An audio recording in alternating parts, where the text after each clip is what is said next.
ಕಾಂಗ್ರೆಸ್ ಪಾರ್ಟಿಯಲ್ಲಿ ಕಾಂಗ್ರೆಸ್ ನಾಯಕರು ದಿನದಿಂದ ದಿನಕ್ಕೆ ಅಂದ್ರೆಗಿನ ಕಾಂಗ್ರೆಸ್ ಪಾರ್ಟಿಯಲ್ಲಿ ಭಿನ್ನಮತಗಳು ಜಾಸ್ತಿ ಆಗ್ತಾ ಇದಾವ. ಈ ರಾಜ್ಯದ ಮುಖ್ಯಮಂತ್ರಿಗಳಂತ ಸನ್ಮಾನ್ಯ ಸಿದ್ದರಾಮಯ್ಯನವರು ಅವ್ರ ಕೃಷಿ ಎಷ್ಟು ದಿನಗಳ ಕಾಲ ಗಟ್ಟಿ ಮಾಡ್ಕೊಂತಾನೋ ಇಲ್ಲ ಗೊತ್ತಿಲ್ಲ ಆಗ್ಲಿ, ಅವ್ರ ಕೃಷಿಗೆ ಯಾವತ್ತು ನಮಗೆ ತೊಂದರೆ ಆಗುತ್ತೆ ಅಂದ್ರೆಗಿನ ಈ ರಾಜ್ಯದ ಮುಖ್ಯಮಂತ್ರಿಗಳೇ ಅಹಿಂದ ಅನ್ನಂತ ಸಮುದಾಯ, ಅಹಿಂದ ಅನ್ನಂತ ಸಂಘಟನೆ ಅನ್ನೋದು ಅದು ನೆನಪಾಗುತ್ತೆ. ಯಾಕಂದ್ರೆ ಇವತ್ತು ರಾಜಕೀಯವಾಗಿ ನೋಡಿದಂತ ಟೈಮಲ್ಲಿ ನಾನು ಬಾಗಲಕೋಟೆಯಲ್ಲಿ ಕೂಡ ಹೇಳಿಕೆಯನ್ನು ಕೊಟ್ಟಿದ್ದೆ. ಈ ಉಪಚುನಾವಣೆಗಳಾದ ನಂತರ ಏನ್ ಆಗ್ತಾವಂದ್ರಿಗಿನ ಎಲ್ಲಾರು ಕೂಡ ಡೆಲ್ಲಿಗೆ ಹೋಗ್ತಾರ. ಏನ್ ಮಾದೇವಪ್ಪ ಡೆಲ್ಲಿಗೆ ಹೋಗ್ಯಾನ, ಜಾರಕಿಹೊಳಿ ಡೆಲ್ಲಿಗೆ ಹೋಗಿದಾರ. ಅಲ್ಲಿ ಡೆಲ್ಲಿಯಲ್ಲಿ ಹೋಗಿ ಕುಳಿತು ಏನ್ ಮಾಡ್ತಾರ ಅಂದ್ರೆ ಸುಮ್ನೆ ಅಹಿಂದ ಸಮಾವೇಶ ಮಾಡ್ತೀರಿ ಅಂತೇಳಿ ಅಲ್ಲಿ ಹೋಗಿ ಕುಂತಾರ. ನೆಪದ ಸಲುವಾಗಿ ಅಹಿಂದ ಸಮಾವೇಶ. ನಾನು ಇವತ್ತು ಅಹಿಂದ ಸಮಾವೇಶಗಳು ಯಾವ ಪುರುಷತ್ವಕ್ಕೋಸ್ಕರವಾಗಿ ಮಾಡ್ತಾರೆ ಇವರೆಲ್ಲರೂ ಕೂಡ. ಯಾಕಂದ್ರೆ ಹೈಕಮಾಂಡ್ ನ ಅವ್ರಿಗೆ ಪರ್ಮಿಷನ್ ಸಲುವಾಗಿ ಅಲ್ಲಿ ಹೋಗಿ ಕುಂತಾರಂತೆ. ಅಂದ್ರೆ ಇವತ್ತು ಕಾಂಗ್ರೆಸ್ಸಿನ ಪರಿಸ್ಥಿತಿ ಏನಾಗಿದೆ ಅಂದ್ರೆಗಿನ ಡೆಲ್ಲಿಗೆ ಹೋಗಿ ಬರ್ಲಿಕ್ಕೆ 2.5 ವರ್ಷ ಕಳೆದು ಬಿಟ್ಟಿರು. ಇವತ್ತು ಕೃಷಿಗೆ ಎಲ್ಲೆಲ್ಲಿ ತೊಂದರೆ ಬರುತ್ತಾನೆ ಅವತ್ತು ಅಹಿಂದಗಳು ನೆನಪಾಗಂತ ಕೆಲಸ ಆಗುತ್ತೆ. ಈ ರಾಜ್ಯದ ಮುಖ್ಯಮಂತ್ರಿಗಳು ಏಕ್ ದಿನಕ ಸುಲ್ತಾನ್ ಆಗಿ ಮುಖ್ಯಮಂತ್ರಿ ಆಗಿ ಮುಂದುವರಿತಾರ, 2 ದಿನಕ ಸುಲ್ತಾನ್ ಆಗಿ ಈ ರಾಜ್ಯದ ಮುಖ್ಯಮಂತ್ರಿಗಳು ಮುಂದುವರಿತಾರ ಅಂತ ಗೊತ್ತಿಲ್ಲ ಯಾರಿಗೂ ಕೂಡ. ಹಂಗಾಗಿ ಇವತ್ತು ಸಿಎಂ ನ ಕುರ್ಜಿ ಏಕ್ ದಿನಕ ಸುಲ್ತಾನ, 2 ದಿನಕ ಸುಲ್ತಾನ ಕುರ್ಜಿ ಮುಖ್ಯಮಂತ್ರಿಗಳು ಸಿದ್ದರಾಮಯ್ಯನವರು ಎಷ್ಟು ದಿನಗಳು ಮುಖ್ಯಮಂತ್ರಿ ಸ್ಥಾನದಲ್ಲಿ ಕೂಡ್ತಾರ ಅನ್ನೋದು ಕೂಡ ಯಾರಿಗೆ ಅವ್ರಿಗೆ ಗೊತ್ತಿಲ್ಲದಂತ ಪರಿಸ್ಥಿತಿಯಲ್ಲಿ ಬಂದಿದೆ. ಹಂಗಾಗಿ ಇವತ್ತಿನ ವಾತಾವರಣದಲ್ಲಿ ಕಾಂಗ್ರೆಸ್ ಪಾರ್ಟಿಯಲ್ಲಿ ಯಾವುದು ಸರಿ ಇಲ್ಲ. ಕೇವಲ ಅಹಿಂದ ಸಮಾವೇಶ ಮಾಡ್ತೀವಿ ಅಂದ್ರೆ ಡೆಲ್ಲಿಯಲ್ಲಿ ಕುಂತಾರ, ಇನ್ನ 2 ವರ್ಷಗಳ ಕಾಲ ಹಿಂಗೆ ಕಳೆದು ಬಿಡ್ತಾರ. ಇವತ್ತು ಒಂದು ಕಡೆ ಇವತ್ತು ಸಾಕಷ್ಟು ಬಿಸಿಲು ಬಂದು ಇವತ್ತು ಬರಗಾಲ ಸೃಷ್ಟಿ ಆಗ್ತಾ ಇದೆ. ಈ ಬರಗಾಲ ಸೃಷ್ಟಿ ಆಗುವಂತ ಟೈಮಲ್ಲಿ ಒಂದು ಕಡೆ ಕುಡಿಲಿಕ್ಕೆ ನೀರಿಲ್ಲ, ದನಕರುಗಳಿಗೆ ಮೇವಿಲ್ಲ, ಜಾನುವಾರುಗಳು ಸಾಯ್ತಾ ಇದಾವ, ಜನರೆಲ್ಲ ಕೂಡ ಕುಡಿಯಕ್ಕೆ ನೀರಿಲ್ಲ ಅಂತ ಹೇಳಿ ಪರದಾಡ್ತಾ ಇದಾರ. ಒಂದು ಕಡೆ ನಮ್ಮ ಬಳ್ಳಾರಿ ನಗರದ ಶಾಸಕರೆಲ್ಲರೂ ಕೂಡ ಸೇರಿ ರೋಡ್ ಅಗಲೀಕರಣ ಮಾಡ್ಬೇಕಂದ್ರೆ ಗಿಡಗಳು ಕಟ್ ಮಾಡ್ತಾ ಇದಾರ. ಯಾರು ಪರ್ಮಿಷನ್ ಇಲ್ಲಾರ್ದಂತ ವೀರ ಭವಿಷ್ಯದಿಂದ ರೋಡ್ ಅಗಲೀಕರಣ ಮಾಡ್ತೀವಿ ಅಂದೇಳಿ ಎಲ್ಲ ಗಿಡಗಳೆಲ್ಲ ಕೂಡ ನೆರಳೆಲ್ಲ ಕೂಡ ಇವತ್ತು ಕಡಿಯಂತ ಕೆಲಸ ಆಗ್ತಾ ಇದೆ. ಇವ್ರು ಕೇಳೋರು ಯಾರು, ಯಾರು ಬಿಡೋರು ಯಾರು? ಇವ್ರಿಗೆ ಎಲ್ಲರೂ ಕೂಡ ಇವ್ರಿಗೆ ಏನು ಇಲ್ಲ. ಇವತ್ತು ಏನಂದ್ರೆ ಎಷ್ಟು ದಿನಗಳ ಕಾಲ ಇರ್ತೋ ಅದು ಅಷ್ಟು ದಿನಗಳ ಕಾಲ ಈ ರಾಜ್ಯವನ್ನ ಹಾಳು ಮಾಡಿ ಹೋಗ್ಬೇಕು. ಜನರು ಹೆಂಗೋದ್ರೆ ಏನ್ ಬೇಕಾಗೈತೆ? ಯಾರಿಗೆ ಬಳ್ಳಾರಿ ಮಂದಿಗೆ ಏನು, ಬಳ್ಳಾರಿಗೆ ನಾಯಕರಿಗೆ ಏನು ಗೊತ್ತಾಗಿದೆ, ರಾಜ್ಯದಲ್ಲಿದ್ದಂತ ನಾಯಕರಿಗೆ ಏನು ಗೊತ್ತಾಗಿದೆ, ಅವ್ರಿಗೆಲ್ಲ ಕುರ್ಚಿ ಉಳಿಸ್ಕೋಬೇಕು.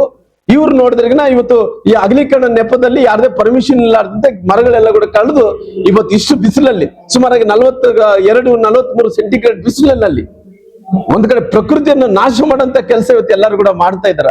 ಅದಕ್ಕೋಸ್ಕರವಾಗಿ ಮುಂದಿನ ದಿನಗಳಲ್ಲಿ ಇವ್ರ ಮೇಲೆ ಕಠಿಣವಾದಂತ ಕ್ರಮ ತಗೋಬೇಕು ಅನ್ನೋ ಕಾರಣದಿಂದ ಇವತ್ತು ನಾನು ಮುಂದಿನ ದಿನಗಳಲ್ಲಿ ಇವತ್ತು ಒಂದು ಪ್ರೈವೇಟ್ ಕಂಪ್ಲೇಂಟ್ ಅನ್ನು ಕೂಡ ಕೋರ್ಟ್ ಅಲ್ಲಿ ನಾನು ದಾವಸಂತ ಕೆಲಸ ನಾನು ಮಾಡ್ತೀನಿ. ಈಗಾಗಲೇ ಫಾರೆಸ್ಟ್ ಒಂದು ಹಾಕಿದ್ದಾರೆ, ಪೊಲೀಸರು 2 FIR ಮಾಡಿದ್ದಾರೆ ಅವರನ್ನ. ಸರ್ ಇವ್ರಿಗೆ ಕಾನೂನು ಅಂದ್ರೆ ಗೌರವವಿಲ್ಲ. ಅವ್ರ ಮರ ಪರಿಸರ ಅನ್ನಂತದ್ದೇ ಅವ್ರಿಗೆ ಗೊತ್ತಿಲ್ಲ. ಅಗಲೀಕರಣ ಮಾಡ್ಬೇಕಂತ ಹೇಳಿದ್ರೆ ಪರಿಸರವನ್ನು ಉಳಿಸಿ ಅಗಲೀಕರಣ ಮಾಡಂತ ಕೆಲಸ ಆಗ್ಬೇಕು. ಅವ್ರಿಗೇನ್ರಿ ಇವತ್ತು ಪೊಲೀಸ್ ಅಂದ್ರೆ ಗೌರವ ಇಲ್ಲ, ಅರಣ್ಯಾಧಿಕಾರಿಗಳಂದ್ರೆ ಗೌರವ ಇಲ್ಲ. ಪರಿಸರ ಯಾವ ರೀತಿಯಲ್ಲಿ ಮರಗಳು ಬೆಳೀತಾ ಇದಾವ, ಯಾವ ರೀತಿಯಲ್ಲಿ ಪರಿಸರ ಉಳಿಸೋದ್ರಿಂದ ನಮ್ಮ ಜೀವಕ್ಕೆ ಒಂದು ಆಕ್ಸಿಜನ್, ನಮ್ಮ ಜೀವಕ್ಕೆ ಜೀವ ಸಿಗುತ್ತೆ ಅನ್ನಂತ ಪರಿಜ್ಞಾನ ಕೂಡ ಇಲ್ಲ ಅವ್ರೆಲ್ಲರಿಗೂ ಕೂಡ. ಯಾಕಂದ್ರೆ ಈ ರಾಜ್ಯದಲ್ಲಿ ಮುಖ್ಯಮಂತ್ರಿಗಳು ಹಂಗಿದಾರ. ಈ ರಾಜ್ಯದ ಮುಖ್ಯಮಂತ್ರಿಗಳು ಹಂಗಿದ್ದಂತ ಟೈಮಲ್ಲಿ ಅವರೇ ಕೃಷಿಗೋಸ್ಕರವಾಗಿ ಇವತ್ತು ಹೋರಾಟ ಮಾಡಂತ ಟೈಮಲ್ಲಿ ಅವರೇ ಅಧಿಕಾರವನ್ನು ಕೂಡ ಯಾವುದು 1 ದಿನಕ ಸುಲ್ತಾನ, 2 ದಿನಕ ಸುಲ್ತಾನ, 10 ದಿನಕ ಸುಲ್ತಾನ ಅಂತೇಳಿ ಯಾರಿಗೆ ಆ ಸುಲ್ತಾನ ಎಷ್ಟು ದಿನ ಇರ್ತಾನ ಕುರ್ಚಿ ಮೇಲೆ ಗೊತ್ತಾಗದಂತ ಪರಿಸ್ಥಿತಿಯಲ್ಲಿ ಈ ನಾಡಿನ ಜನರ ಪರಿಸ್ಥಿತಿಯನ್ನು. ಹಂಗಾಗಿ ಇವತ್ತು ರಾಜ್ಯದಲ್ಲಿ ಯಾವುದೂ ಸರಿ ಇಲ್ಲ. ಹಂಗಾಗಿ ಇವತ್ತು ನಾವು ಮುಂದಿನ ದಿನಗಳಲ್ಲಿ ಈ ಸರ್ಕಾರ ಉಳಿಸ್ಕೊಂತಾರೋ ಬೆಳೆಸ್ಕೊಂತಾರೋ ಅವ್ರಿಗೆ ಬಿಟ್ಟಿರೋಂತ ವಿಚಾರ. ಹಂಗಾಗಿ ನನಗೇನಂದ್ರೆ ಅಡ್ಮಿನಿಸ್ಟ್ರೇಷನ್ ನಡೀತಾ ಇಲ್ಲ. ಯಾರು ಜಿಲ್ಲಾ ಮಂತ್ರಿಗಳು ಯಾರು ಇದಾರೋ ಇಲ್ಲ, ಅವರು ಇದಾರ ಅನ್ನಂತದ್ರಿಗಿನ ಅವರು ಎಲ್ಲೆನ್ನೋ ಒಂದ್ ಕಡೆ ಗುರ್ತಿಸ್ಕೋಬೇಕಾಯ್ತು. ಯಾವನು ಹೋಗ್ತಾ ಇಲ್ಲ. ಜಾನುವಾರುಗಳಿಗೆ ಮೇವಿಲ್ಲ, ಕುಡಿಲಿಕ್ಕೆ ನೀರಿಲ್ಲ, ಎಲ್ಲ ದನಕರುಗಳು ಸಾಯ್ತಾ ಇದಾರೋ, ಗುಳೆಗೆ ಹೋಗ್ತಾ ಇದಾರೆ. ಹೆಂಗನ ಹಾಳಾಗೋಗ್ಲಿ, ಯಾವನ್ ಇದನ್ನ ಹೇಳ್ರಿ, ಯಾವನ್ ಕೆಲಸ ಮಾಡ್ತಾ ಇದ್ದಾನೆ ಹೇಳ್ರಿ. ಆ ಬಳ್ಳಾರಿ ಮಂತ್ರಿ ಯಾವನು ಇದಾನ ನೋಡ್ರಿ, ಜಮೀರ್ ಅಹಮದ್ ಅಂತ ಈ ಜಿಲ್ಲೆ ಕೂಡ ಜಮೀರ್ ಅಹಮದ್ ಮಂತ್ರಿ ಇರ್ಬೇಕು. ಯಾವತ್ತು ಬರ್ತಾನೆ ನೋಡ್ರಿ.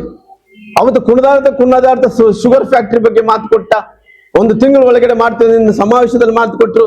ಇವತ್ತು ತುಂಗಭದ್ರಾ ಜಲಾಶಯಕ್ಕೆ ಗೇಟ್ ರಿಪೇರಿ ಮಾಡ್ತೀನಿ ಅಂತ ಹೇಳಿದ್ರು. ಇಲ್ಲಿ ತನಕ ಇದೆ, ಕುಂಟ ಸಾಗ್ತಾ ಇದೆ. ಇವತ್ತು ನಮ್ಗೆ ಒಂದು ಬೆಳೆಗೆ ನಾಶ ಮಾಡ್ಯಾರ. ಇವತ್ತು ಒಂದು ಬೆಳೆಗೆ ನೀರು ಬರ್ಬೇಕಂತ ನಾಶ ಮಾಡಿದಾರ. ಇವತ್ತಿನ ತನಕ ಇದೆ, ಯಾವನವನ ಮಂತ್ರಿ ತಿರುಗಿ ನೋಡ್ತಾ ಇಲ್ಲ. ಏನ್ ಮಾಡ್ತಾ ಇದ್ರು ಇವರೆಲ್ಲರೂ ಕೂಡ? ಇವತ್ತು ಎಷ್ಟು ದೊಡ್ಡ ನಮ್ಮ ಅನ್ಯಾಯ ಮಾಡ್ತಾ ಇದಾರ, ಮೋಸ ಮಾಡ್ತಾ ಇದಾರ. ಈ ಸರ್ಕಾರ ಬಂದು ಮೀಸಲಾತಿಯಲ್ಲಿ ಕೂಡ ಮೋಸ ಮಾಡಿದೆ. ಉಗ್ರಪ್ಪ ಸಾಹೇಬ್ರ ನಮ್ಮ ಮಾವರು ಆಗ್ತಾರ, ಅವ್ರು ಉಗ್ರಪ್ಪನವರು. ಆ ಉಗ್ರಪ್ಪ ಬಂದು ಏನ್ ಬೇಕಾದ್ರೆ ಕೂಡ ಹೇಳ್ತಾನಾಗ್ಲಿ, ಹೇಳ್ರಲ್ಲ. ಎಲ್ಲಿ ನಿಮ್ಗೆ ಇವತ್ತು ಕೋರ್ಟ್ ಅಲ್ಲಿ ಇದ್ದಂತ ಟೈಮಲ್ಲಿ, ಕೋರ್ಟ್ ಅಲ್ಲಿ ಇವತ್ತು ನಿಮ್ಮ ವಕೀಲರೇ ಹೋಗಿ ಯಥಾಸ್ಥಿತಿ ಅಂದ್ರಿಗಿನ 50% ಒಳಗಡೆ ಮೀಸಲಾತಿ ಕೊಡ್ಬೇಕಂದ್ರೆ ನಿಮ್ಮ ವಕೀಲರು ಹೇಳಿದಕ್ಕೋಸ್ಕರವಾಗಿ ಇವತ್ತು ಜಡ್ಜ್ಗಳು ಪಾರ್ಶಿಯಲಿ ಸ್ಟೇ ಕೊಟ್ಟಾರ. ನೀವು ಹೈಕೋರ್ಟ್ ಅಲ್ಲಿ ಏನನ್ನ ಅಕಸ್ಮಿತವಾಗಿ ನಿಮ್ಮ ಲಾಯರ್ಗಳಿಟ್ಟು 7-8 ಸಾರಿ ಲಾಯರ್ಗಳು ಮಿಸ್ ಮಾಡ್ಯಾರ ಕೋರ್ಟ್ಗೆ ಹೋಗೋದು. ಅಕಸ್ಮಿತವಾಗಿ ನಿಮ್ಮ ಲಾಯರ್ ಹೋಗಿ ಪ್ರೆಸೆಂಟ್ ಅಲ್ಲಿ ಹೋಗಿ ಅಟೆಂಡ್ ಆಗಿದ್ರಿಗಿನ ಅದು ಏನನ್ನ ಅಕಸ್ಮಿತವಾಗಿ ಒಂದು ರೂಪಕ್ಕೆ ಬರ್ತಾ ಇತ್ತು. ಇವು ಮೀಸಲಾತಿ ವಾದ ಮಾಡುವಂತ ಟೈಮಲ್ಲಿ ನಿಮ್ಮ ಲಾಯರ್ಗಳು ಎಲ್ಲರೂ ಕೂಡ ಸರಿಯಾದಂತ ವಾದಿಸ್ಬೇಕು, ಹೋಗ್ಬೇಕು. ಅಲ್ರಿ ನಿಮ್ ಮುಖ್ಯಮಂತ್ರಿಗಳು ಇವತ್ತು ಮೂಡಾ ಕೇಸ್ ಆದ್ರೆ ಡೆಲ್ಲಿಂದ ಲಾಯರ್ ಬರ್ತಾನ್ರಿ, ಡೆಲ್ಲಿಂದ ಲಾಯರ್ ಬಂದು ವಾದಿಸ್ತಾನ. ಈ ಮೀಸಲಾತಿ ಇಷ್ಟೊಂದು ದೊಡ್ಡ ಜ್ವಲಂತ ಸಮಸ್ಯೆ SC ಜನಾಂಗದಕ್ಕೆ 17%, 7% ಕೊಟ್ಟಿದ್ದಂತ ಮೀಸಲಾತಿಗೆ ಇದ್ದಂತ ಲಾಯರ್ ಹೋಗ್ಲಿರಂದ ಇವ್ರದೆಷ್ಟು ನಿರ್ಲಕ್ಷ್ಯ ನೋಡ್ರಿ. ಅಲ್ರಿ ನಿಮ್ಮ ಮೂಡಾ ಕೇಸ್ ಮುಖ್ಯನಾ? ನಿಮ್ಮ ಮುಖ್ಯಮಂತ್ರಿಗಳ ಮೇಲೆ ಕೇಸ್ ಆಗುತ್ತೆ, ಅವನ ಡೆಲ್ಲಿಂದ ಬರ್ತಾನೆ ದೊಡ್ಡ ಲಾಯರ್. ಇಲ್ಲಿ ಮೀಸಲಾತಿ ವಿಚಾರದಲ್ಲಿ ಕೋರ್ಟ್ ಅಲ್ಲಿ ಹೈಕೋರ್ಟ್ ಅಲ್ಲಿ ನಡೆಯುವಂತ ಟೈಮಲ್ಲಿ ನಿಮ್ಮ ಲಾಯರೇ ಹೋಗಲ್ಲ. ನೀವೆಲ್ಲ SC ಜನಾಂಗ ಮೋಸ ಮಾಡಿರಲ್ಲ. ನಿಮ್ಗೆ ಯಾರು ಹೇಳಿಯೋರಿಲ್ಲ, ಕೇಳೋರಿಲ್ಲ. ಉಗ್ರಪ್ಪ ಮಾಮ ನಿನ್ ಬಗ್ಗೆ ಗೌರವ ಇದೆ, ನೀವು ಲಾಯರ್ ಇದ್ದೀರಿ. ನೀವೆಲ್ಲ ಒಂದು ಕಡೆ ನನಗೆ ರಾಜಕಾರಣದಲ್ಲಿ ಅಧಿಕಾರ ಇಲ್ಲ ಅಂತೇಳಿ ಜನರೆಲ್ಲರಿಗೂ ದಿಕ್ ತಪ್ಸಕ್ ಹೋಗ್ಬೇಡ್ರಿ ಮಾವನವ್ರೆ. ಇವತ್ತು ಸತ್ಯಾಂಶ ಮಾತಾಡ್ರಿ. ಸತ್ಯಾಂಶ ಏನು, ಮೀಸಲಾತಿ ಯಾಕೆ ಮೋಸ ಆಗಿದೆ ಎಂದು ಹೇಳ್ರಿ. ಇವತ್ತು ಇಷ್ಟು ಮೋಸ ಮಾಡಿ ಒಬ್ರು ಅವತ್ತೇನು ಮೀಸಲಾತಿ ಸರಿ ಮಾಡಿದಾನೆ ಅಂತೇಳಿ ಅವನು ಸಣ್ಣಕರಿಗೆ ಹೇಳ್ತಾನ, ಆ ಸಿಹಿ ತಿನ್ಸಾನ. ಯಾರು ಕೇಳೋರಿಲ್ಲ, ಹೇಳೋರಿಲ್ಲೇನ್ರಿ? ಎಷ್ಟು ಮೋಸ ಮಾಡಿ ಇವತ್ತು ನಡ್ಸ್ಕೊಂತ ಇದ್ದೆ ತಾವೆಲ್ಲರೂ ಕೂಡ ಸೇರಿ. ಅದಕ್ಕೋಸ್ಕರವಾಗಿ ಮುಂದಿನ ದಿನಗಳಲ್ಲಿ SC ಜನಾಂಗದವರು ಆಗಿರ್ಬೋದು, ಅಖಂಡ ಬಳ್ಳಾರಿ ಜಿಲ್ಲೆ ಜನರಾಗಿರ್ಬೋದು, ದೊಡ್ಡ ಮೋಸ ಮಾಡ್ತಾ ಇದ್ರಿ ನೀವು. ಖಂಡಿತವಾಗಿ ಈ ಕಲ್ಯಾಣ ಕರ್ನಾಟಕ, ಉತ್ತರ ಕರ್ನಾಟಕ ಜನರು ಈ ಸಾರಿ ಅವ್ರ ಕೋಪಕ್ಕೆ ನೀವು ಭಸ್ಮಾಗ್ತೀರಿ, ನೆನ್ಪಿಡ್ಕೊಂಬಿಡ್ರಿ.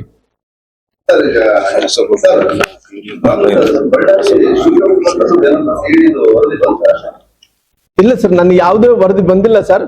ಮತ್ತೆ ಮೊನ್ನೆ ಈ CID ಯಾರು ಆ ಗಲಿಬೇಲಿ ಇದ್ದಂತವ್ರು ಎಲ್ಲರೂ ಕೂಡ ಕರೆಸ್ತಾ ಇದಾರಂತ ಸರ್. ಅದ್ರಲ್ಲಿ ನಮ್ಮ ಅಕ್ಕ ತಂಗಿಯರು ಕೂಡ ನನಗೆ ಜಗಳ ಆಗಿದೆ ಅಂತೇಳಿ, ನನಗೆ ಏನೇನು ಪೆಟ್ಟಾಗಿತ್ತು ಅಂತೇಳಿ ಅವ್ರು ಮಾತಾಡ್ಸಕ್ ಬಂದಿದ್ರು. ಅವ್ರನ್ನ ಕೂಡ ಕೇಸಲ್ಲಿ ಸೇರ್ಸ್ಯಾರ ಸರ್. ಅವ್ರು ಕೂಡ ಕರ್ದಾರಂತೆ. ಅವ್ರೆಲ್ಲ ಕೂಡ ಹೋಗ್ರವ, ಏನ್ ಇದ್ದಿದ್ದು ಹೇಳಿ ಬರ್ರಿ, ನಮ್ಮ ತಮ್ಮಗೆ ಜಗಳ ಆಗಂತ ಟೈಮ್ ನಾವು ಹೋಗಿ ಒಂದು ಹೇಳ್ರಿ ಅಂತ ಹೇಳಿದೀನಿ ಸರ್. ಅದು ಇಲ್ಲಿ ತನಕ ಇದೆ, ಎಲ್ಲರೂ ಎಂಕ್ವೈರಿ ಮಾಡ್ತಿದ್ರೆ ನಮ್ಗೆ ಯಾವುದೇ ಆದೇಶ ಬಂದಿಲ್ಲ ಸರ್. ಈ ಪರಿಸರ ಹಾಳು ಮಾಡ್ತಾ ಇದಾರೆ ನೋಡ್ರಿ. ಅಧಿಕಾರಿಗಳಿಗೆ ಇವತ್ತು ಅರಿವಿಲ್ಲ. ಇವತ್ತು ರೋಡ್ ಅಗಲೀಕರಣ ಅಂತೇಳಿ ಅಲ್ಲಿದ್ದಂತ ಶಾಸಕರು ಎಲ್ಲಾರು ಕೂಡ ಸೇರ್ಕೊಂಡು ಕುಮ್ಮಕ್ ಹಾಕೊಂಡು, ರಾಜಣ್ಣ ಬಾರಜಣ್ಣ ಕುಮ್ಮಕ್ ಮಾಡ್ಕೊಂಡು ಇವತ್ತೆಲ್ಲ ಪರಿಸರ ಹಾಳು ಮಾಡ್ತಾ ಇದಾರ.